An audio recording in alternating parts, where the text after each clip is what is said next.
As AI continues to lower the barrier of entry for attackers, how will your business keep up with the pace of these evolving threats, especially if you're still stuck in a reactive mode?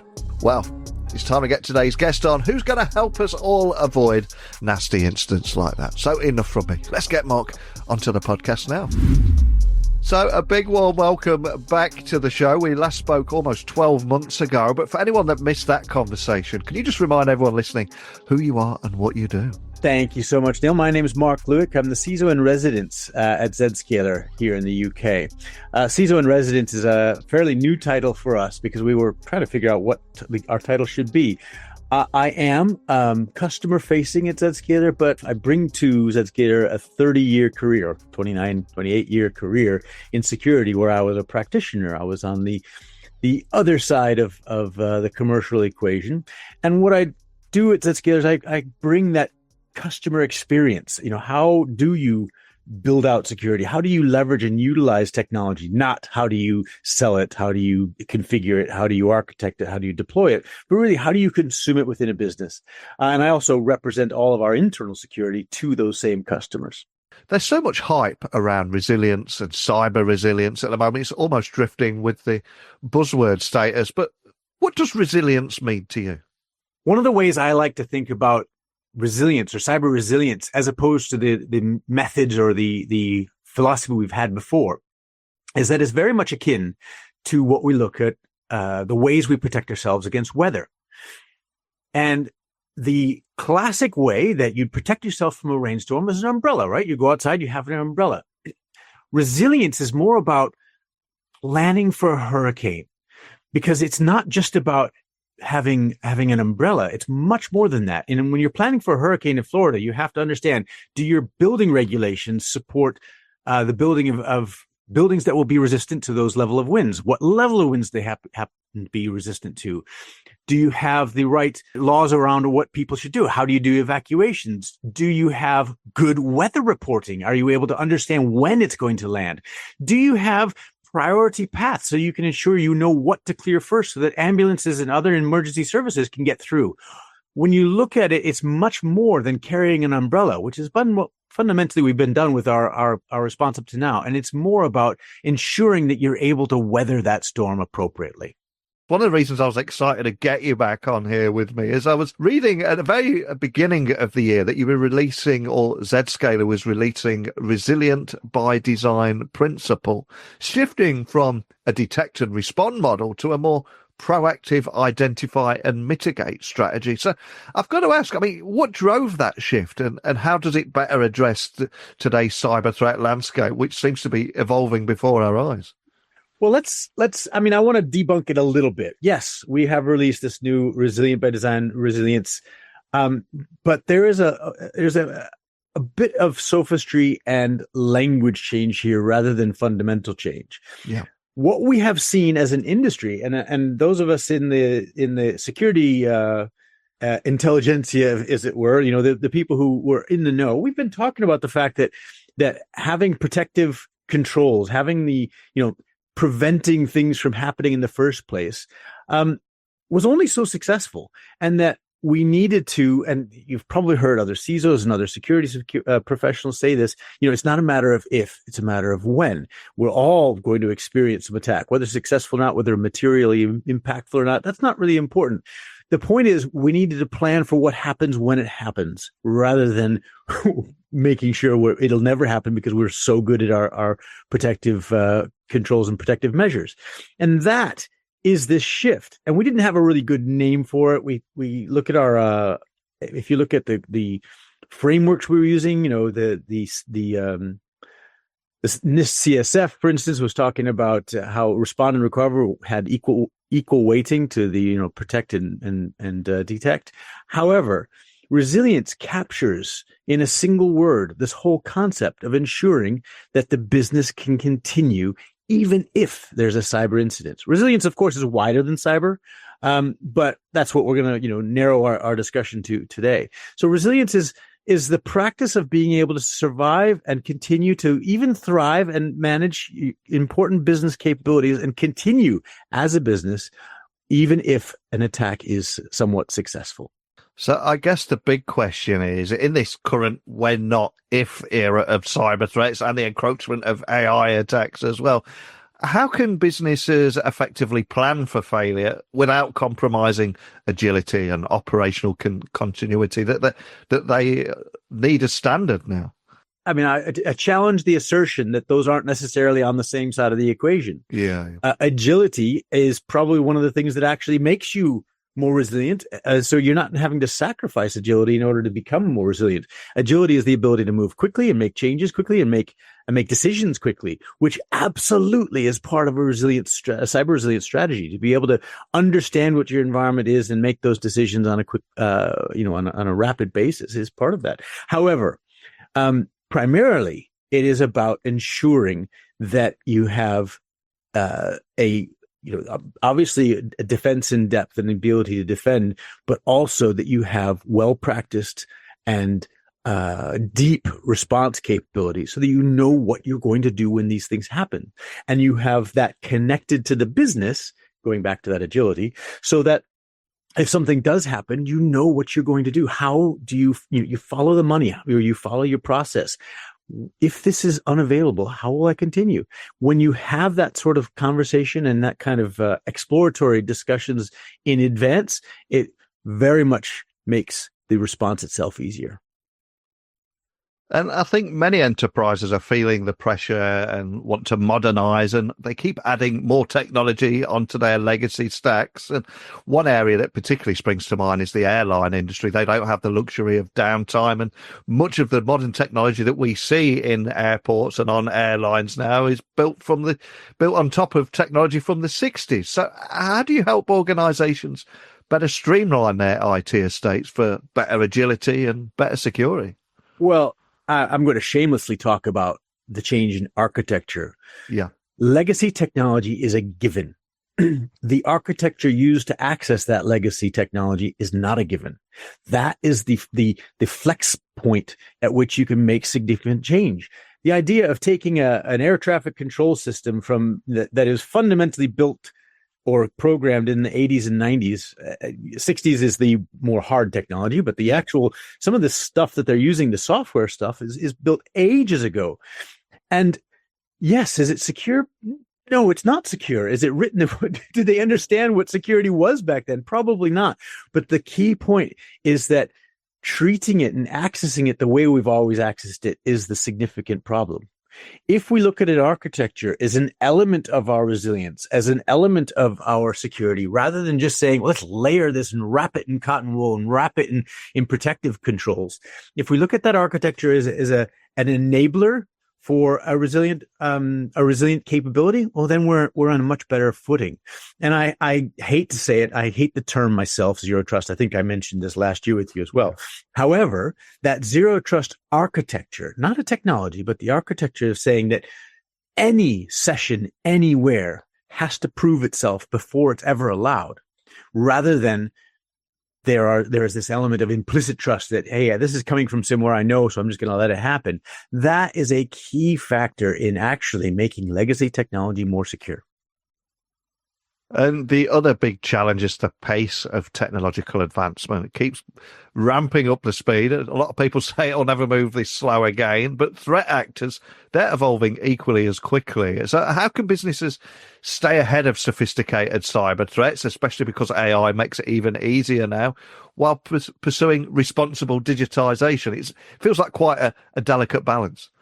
Well, let's look at that in two halves. The AI challenge, which is it's a real challenge, right? This has made the barrier to attack lower. It's made attacks more efficient, and more targeted with a lower cost. So that is a significant concern. So the defense against AI, however, is just being better at what we do. We talked about resilience, and if the attacks are getting better through AI, then we just have to be better at our resilience capability. But the other one I wanted to talk about is the fact that most organizations, or a significant number of organizations, are kind of expecting this to happen, and the barriers to entry are really that same complexity, the complexity of their security infrastructure, the legacy that you were talking about before. We've done a questionnaire recently that we were saying that we asked business leaders, what were those top 3 barriers? And they were exactly as you were, this past 2 questions have talked about, which is complexity of IT security infrastructure at a pretty large over 40%, that legacy security and IT infrastructure, which is 35%. And of course, that last problem, which we haven't discussed, is the lack of people to do a good job with it. That skills gap, as it were, a third of people were saying that. So the key for me is doing what we do best, doing it better, but being aware of our environment. We cannot do security in isolation. And that's where I come back to this architecture point. When you're looking at an architecture, which is fundamentally an access philosophy, it has wide-reaching change to the environment without layering in additional complexity and potentially making tomorrow's legacy. And if we zoom out, the resilient by design principle seems to emphasize proactive risk management at the heart of everything. So for business leaders listening, what practical steps should their organization be taking to adopt the right mindset and integrate it into their existing security frameworks and avoid drifting back to those old mistakes? Well, it's a really good question, because the fundamental approach before was find a sensitive data flow and chuck a control in there, call it firewall, call it IPS, whatever it was, and find sensitive data or sensitive application or sensitive compute and chuck some controls around it. If you imagine drawing back like you are, that is a giant game of whack-a-mole. As the business changes, you're having to keep up with it. And as the business becomes more and more complex, you're guaranteed. And I know this is a hackneyed phrase, but I'll use it anyway, is that we have to succeed 100% of the time. The attacker only has to succeed once. Yeah. And when you're playing whack-a-mole, you're bound to fail once. And therefore, the cards are stacked against us. To practically address this problem, actually, we need to stop playing that whack-a-mole and start thinking a little bit more like an attacker, a little bit more like a planner, and to follow these risks. Instead of just saying there is a risk of ransomware, to say where's the risk of ransomware, and start embarking on an activity we call here at Zscaler in our CISO team at least, we call it risk hunting. We have, for far too long, our SOCs have been mired in this detect and respond cycle and never get there to look above the parapet and see what's coming in the future. By spending cycles and looking a little bit more proactively in your environments and looking wider in your environments, you actually look for what is the potential problem next.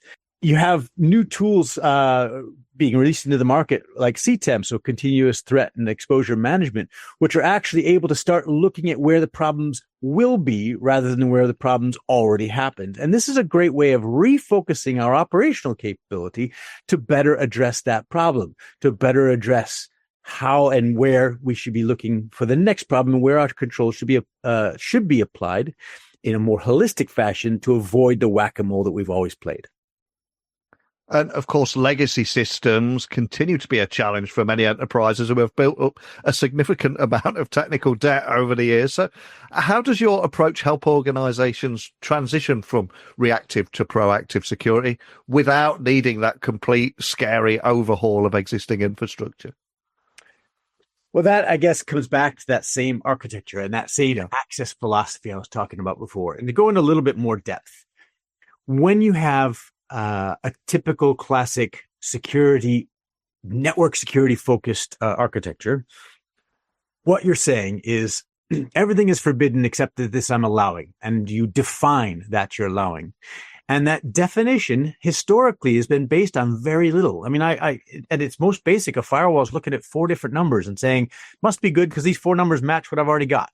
Yeah. And I know that sounds, I know I'm cheapening firewalls a little bit. I get it. But fundamentally, destination port, source port, destination IP address, source IP address, and you've got some state information and things like that. But that's what you're basing it on. So really, a firewall is not about stopping traffic. A firewall is about allowing traffic. But that's implicitly trusting that that's okay. What's it communicating to? What is on the other end? Who is on the other end? What context do I have? It was safe yesterday. Is it safe today? And that's the zero trust architecture that says every time that this thing comes through, I want to be able to apply context, contextual threat data. Today is not necessarily the same as yesterday. Do I have identity? Do I have risk? Do I have, is this the right capability? Is this the right process on the other end? What is it? What possible context do I have in order to make a good risk-based decision on this? And by changing this philosophy to say, I am going to deny absolutely everything. There is no, this is allowed because I trusted it yesterday. You move into a far different world. Now, is that a technology? Not really, because you could apply the same philosophy to quite a few things that aren't even solved by the technology. That's why I tend to call it a philosophy, because it's a way of thinking about these challenges. You can imagine zero trust by design would be a process you do during a product or an application design. Do you say, do I have any implicit trust built into the way I'm building the system? Can I eradicate or reduce that implicit trust? And that should hopefully change. Now, with legacy technology, as you asked in your question, that's a slightly different matter. But if you stop using that implicit trust model of access and start moving towards this explicit trust and saying, I'm trusting it because of these contextual items I've been able to gather, then you are solving a lot of that problem.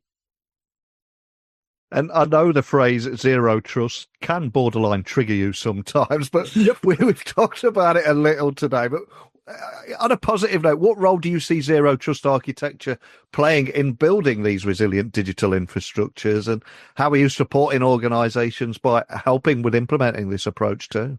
Well, I think the biggest change we're going to see in zero trust is that zero trust up to now has been seen as a remote access alternative. In other words, it is a way of changing from a VPN-based connectivity when you're at home and, connecting to the work environment to a much better, a much better. The direction we're seeing zero trust move now is becoming this holistic access philosophy. Is that, when a person's on site, why would that access be any different when you're on site? Why do you suddenly trust a user when they walk across in through some revolving glass doors of a specific building? Why do you trust that user more than you would if they're at home? What's the big difference? Is it because you are able to look over their shoulder? It's highly likely you're not. So that is a major point, is moving that approach to all traffic. And then the even finer control is that, why aren't we applying the same level of zero trust philosophy to application communication, in fact, to things that are even on the same network? Because that is what attackers want. The attacker wants to make a single beachhead into a vulnerable system and then move laterally, right? If we make everything, even things which would normally be completely invisible to security controls, like communication on a VLAN, and if we make those pass through the same model, that begins to provide a huge amount of capability and reduction in the attacker's possibilities, which should have a commensurate effect. And there's no reason that can't work for legacy technology as well. Certainly that's what we're working in. I believe the industry as a whole, we're not working on, we're delivering that now. I think the industry as a whole is working in that direction. And I see that as the ultimate goal for the zero trust architecture. And if we dare to look ahead for the rest of 2025, maybe take a peek into next year, what emerging cybersecurity trends or threats do you think will have the most significant impact on enterprise resilience? And how should businesses be preparing? And ultimately, what's keeping you up at night? Well, if I was to make it a semi-educated guess, we are going to see more and more heavily targeted attacks. And I know, I hate using the term AI. It's just as triggering as zero trust for me. But I'm going to use it just like I use zero trust many times in this call. The AI is lowering that barrier. Now, when you are you've built I'm going to use Emotet as an example, because Emotet was fantastic malware package built, but it was generic. You'd target, use those tools to target an organization, or you buy a targeted organization that already had the beachhead built. The point is that it was a generic toolbox used for a very specific breach scenario. Imagine the situation where everything is custom, where the code is custom. The code is built based on reconnaissance that was automatically created by AI, where the phishing is custom based on the automatic reconnaissance of all of the the CXO level of people in that organization, where everything is custom from the malware through to the trusted sites, and then to kick it all off, they're going to leverage your implicit trust of these services you use. Good example, Microsoft. Nothing wrong with Microsoft all the time in the world. What I dislike is our implicit trust of Microsoft. So how many people are really inspecting the traffic destined for 365? Well, probably not many, because Microsoft historically has said don't do that. However, that's nice to say in SharePoint, because you can say in SharePoint, well, I don't want to inspect my traffic, but anything else, if you go into Tom, Dick, and Harry's SharePoint site, I want you to inspect that and look for threats in that.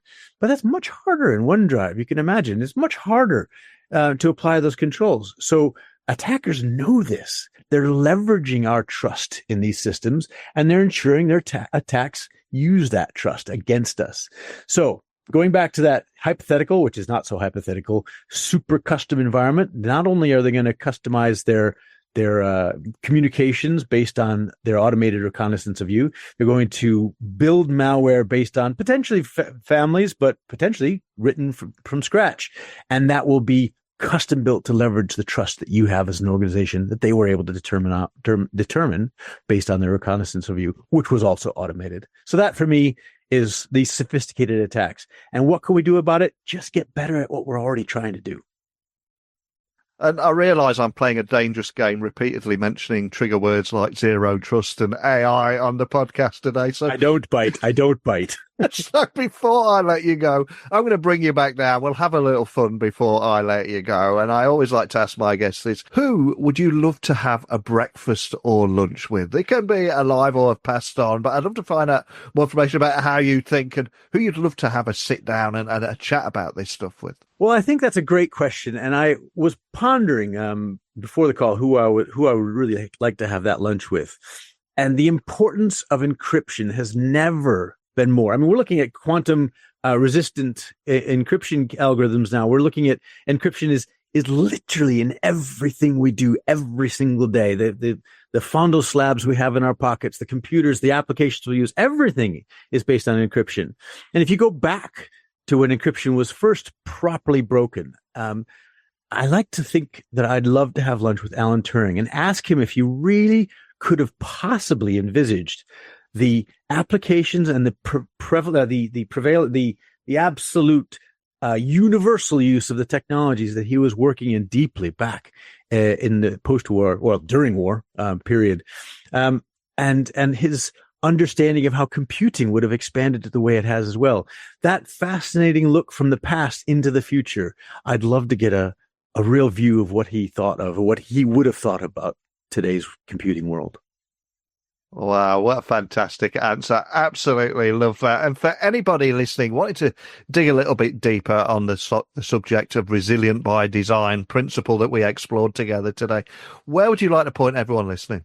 Well, on our website, we have our new questionnaires available, the survey, and talking about resilient by design. We also have an alternative podcast that you can listen in. I was the inaugural interviewee of that podcast called about resilience, and we can provide links as part of your podcast.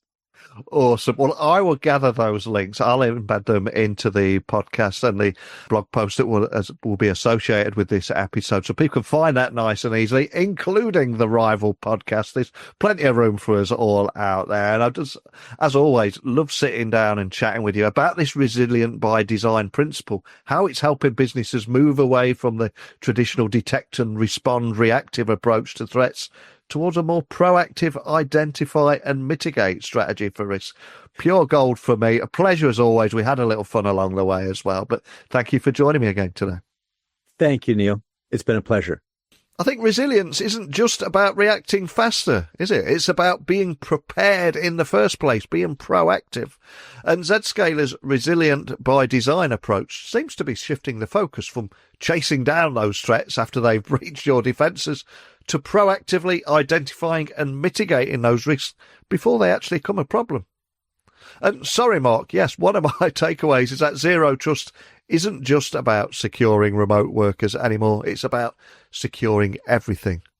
Whether that be on-premise applications, cloud services, or inter-application traffic, a context-aware security model is becoming essential in an era where AI-powered attacks are getting more targeted. And I think it was also great to touch upon the big challenge of legacy infrastructure and technical debt and how businesses can apply these principles we're talking about without the need for a complete overhaul.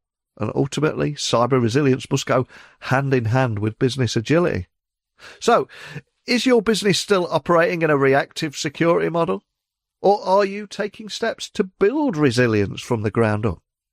Love to hear your thoughts, especially around how your organisation is improving your cybersecurity strategy to keep up with these threats. But as always, techblogwriter@outlook.com, LinkedIn, X, Instagram, @Neil C. Hughes. If you're not following me and sending me a DM on those platforms, why not? I'm the easiest guy in the world to find. And if social's not your thing, maybe just come back tomorrow and have a listen to another interview with one of my guests.